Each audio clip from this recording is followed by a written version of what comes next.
Yeah, I want to dive into a little bit of a couple other factors that there's been some studies around. One is the way that wheat and grains are stored, and in a lot of commercial processing, wheat and other grains are generally stored sometimes in giant silos. Right? They process the wheat, they store it in these giant silos, and depending on how it's kept and how clean the silos are, you can actually have mycotoxin growth on the wheat, which there's some people that say it's might not be the actual gluten or increased gluten. It could be the mycotoxins that are growing on the wheat because of how it's stored. It's sometimes kept in these silos for months at a time, which, depending on the dampness and the conditions, can invite these mycotoxins to grow, which can have an effect on our immune systems and increase inflammation. The other thing that I mentioned earlier that I teased was glyphosate. Glyphosate is something that is used. It's a something that is sprayed on crops to prevent pests, and it's a pesticide, and it's the main ingredient in Roundup, which is made by Monsanto. And there's a scientific review that we'll link to in the show notes that identifies glyphosate as a possible cause in the global rise in wheat and gluten intolerance. And there are several authors of this that wanted to see if these clinical trials showed that gluten from wheat might not be the only thing responsible for causing these symptoms in healthy individuals, suggesting that something else, a la glyphosate, is inducing these reactions in the body. So, while there's no GM glyphosate tolerant wheat commercially planted in North America, glyphosate based herbicides are often sprayed on non-GMO wheat pre-harvest to desiccate it, to dry it down.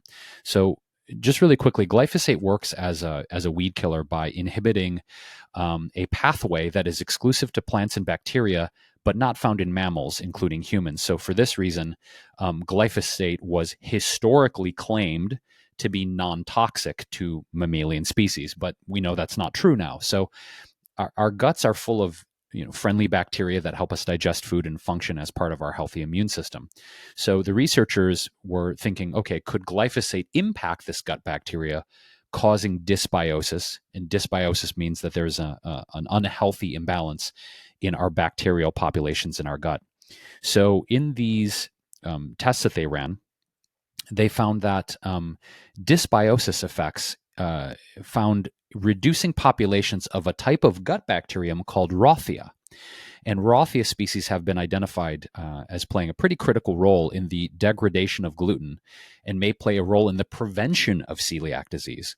So, in this, they found that exposure to glyphosate in commercial preparation at doses previously deemed safe for human health, previously deemed, may have profound effects on microbiome development and may be an environmental trigger in the development of celiac disease. This is really interesting. So this is a really, again, very, very detailed overview. We'll link to it in the show notes.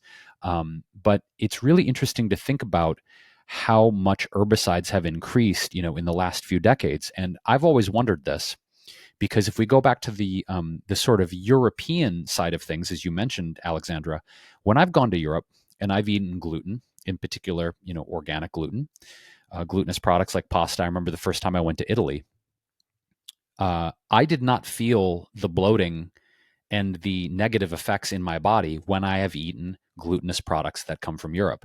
Now, we know that Europe has more stringent standards around food standards there. They're not as loosey-goosey, let's say, as the US in terms of herbicides and pesticides and GMO. They have a lot stricter regulations. So again, there's not massively conclusive evidence yet about glyphosate being tied to celiac or gluten intolerance, but there's promising research out there, and it's going to be interesting to see where this goes. Yeah, there's quite Mexico is started, I think, to phase out glyphosate 2 years ago, and Austria did in 2019, and Europe is started last year to phase it out. So clearly there are effects, and the microbiome is such a sensor. I'm not surprised at all that it would be, affected by glyphosate. Yeah, I like geeking out knowing that the researchers have identified this very specific strain of gut bacteria, the Rothia that I mentioned, that could be the thing that is responsible for the dysbiosis itself. So I love that they're getting granular with it, and I'm excited to see if more research is done going down this road. One question for you before we move on is, what would be your conclusion in terms of if someone said, should I go gluten free? There's several things. Again, if someone is having very severe symptoms, I would recommend going to your medical doctor, getting tests to see if that you are celiac or if you are gluten sensitive. There's a big, big difference between those two things. I also think if someone is concerned about eating gluten, there are many gluten-free products out there that are fortified with vitamins and minerals. The thing about gluten-free products that I want to say, though, is a lot of them contain high sugar, gums, preservatives. I think a lot of people have this misinformed perspective, much like vegan products, that just because it says vegan or gluten-free automatically means that it's healthy for you. That is not the case. I think we need to be well-informed label readers and learn what to look for when we turn over that nutrition fact panel and look at the ingredient label.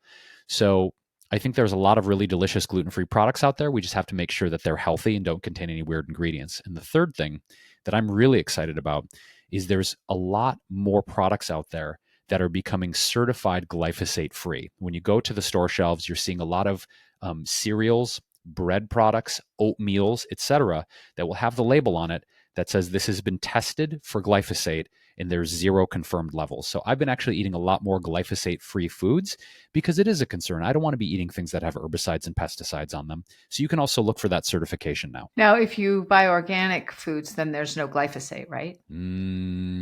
Is that true, Alexandra? I don't know. Oh, I guess I assume because I don't we'll know have I to don't know look if it that's up. true. We'll have to look it up for next show. We will answer that question Yeah, that's a great question. I don't know that. because I know you eat organic, as do I, as much as Yeah, we can. But of course, you go out to restaurants and things, it's not always organic. right. But well, thank you. Thanks so much. That was really informative. I learned a lot.